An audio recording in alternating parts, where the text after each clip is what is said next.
大家好，我是做包的人，今天来和大家介绍一位新北市的水电第二代纪念君，是一个非常负责专业的工匠，他也是我的工具包测试的内定人选。这位除了自身专业本领过硬之外，编写歌曲更是好听，工作之余经常会编写给自己唱，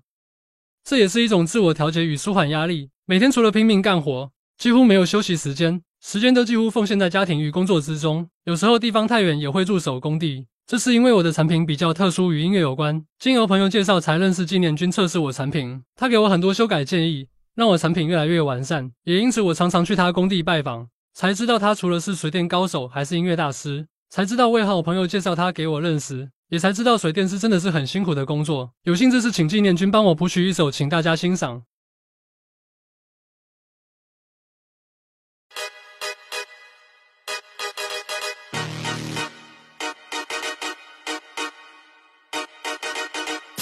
Yo， 这是纪念君甲红州湾 ，A.K.A 你敢做水电的，叫马路塔，互你看卖啊，什么是无共款的做工 style 哟。这是做工的去拍试镜，看会起阮的你就准备吊顶。这是做工的去拍试镜，做工的人即马有阮的红声，代表泸州，代表树林，代表江南的心声，代表阮的歌，为着生活流的血，流的汗。为着厝内底的人认真打拼，